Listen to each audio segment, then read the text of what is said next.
de voir la revanche des plus faibles, c'est toujours quelque chose de très jouissif parce que chacun a eu la sensation d'être écrasé par quelqu'un d'autre à un moment.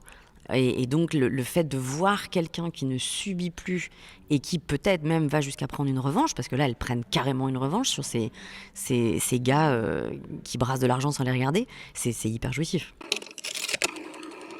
Bonjour, je suis Alix Poisson et je joue Lola dans Clean. Bonjour, je m'appelle Thaïs Vauquier et je joue Mina dans Clean. Attends, la bourse a clôturé à 13,23, donc ça fait...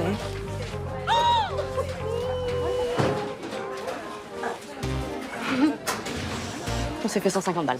Non, on s'est fait 150 balles.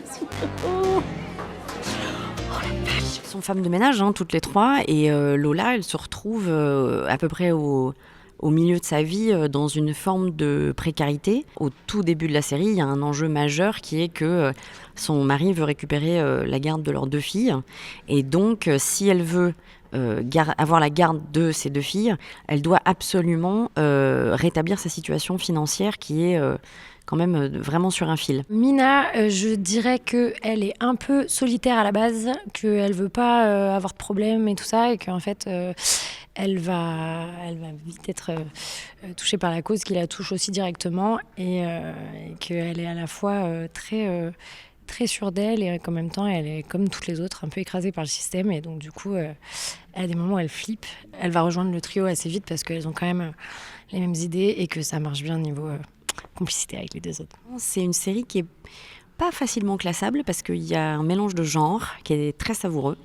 C'est-à-dire que ça s'apparente à de la comédie, mais que on pourrait appeler ça une dramédie, parce qu'il y a aussi des moments très poignants, et que ça flirte avec le film d'espionnage, et que c'est ce mélange qui fait qu'on prend vachement de plaisir, parce qu'on peut rire autant que pleurer, autant qu'avoir très très très peur pour les héroïnes et ce qui va leur arriver. Donc au début, c'est une pure excitation presque enfantine d'y arriver, et puis au bout d'un moment, les enjeux sont plus gros et plus graves et plus dangereux, et donc c'est là où on arrive vers la partie un peu thriller. Mais t'es sûre? Ouais, ça va encore monter demain. Sans rien faire. Moi, ce qui me plaisait, c'était que la série arrivait à parler de plein de choses de manière souterraine, sans forcément surligner, sans qu'il y ait de pathos, sans appuyer, sans que ça soit un manifeste. Mais ça raconte vraiment la vie de ces femmes de ménage et de à quel point la société fait tout pour les rendre invisibles, et de la lutte quotidienne que c'est pour beaucoup de gens pour simplement réussir à joindre les 2 bouts à la fin du mois. Le premier coup qu'elles font, on trouvait ça super parce que dans le scénario, elles étaient folles de joie parce qu'elles avaient gagné 150 € chacune. Et en fait, on trouvait ça super et hyper juste de montrer que oui, 150 €, en fait, c'est beaucoup, et que dans la vie de beaucoup de gens, ça change considérablement le mois ou la fin du mois, quoi.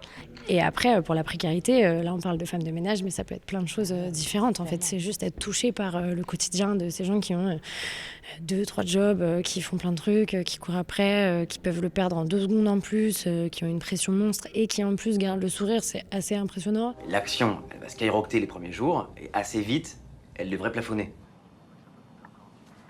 Mec, fais-moi confiance, on parle de quel sous-jacent là?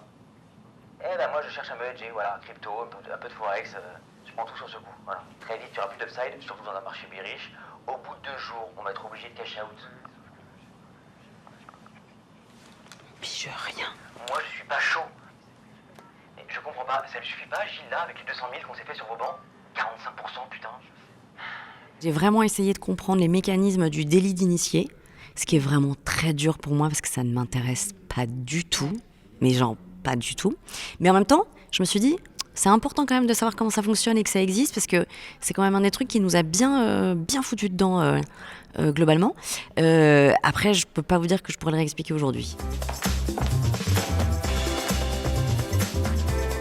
Mais c'est ce que je disais, je pense tout à fait que si le cours monte autant, là on peut envisager de vendre, comme je vous disais, parce qu'à partir du moment, c'est pas mal, de voir la revanche des plus faibles, c'est toujours quelque chose de très jouissif parce que chacun a eu la sensation d'être écrasé par quelqu'un d'autre à un moment.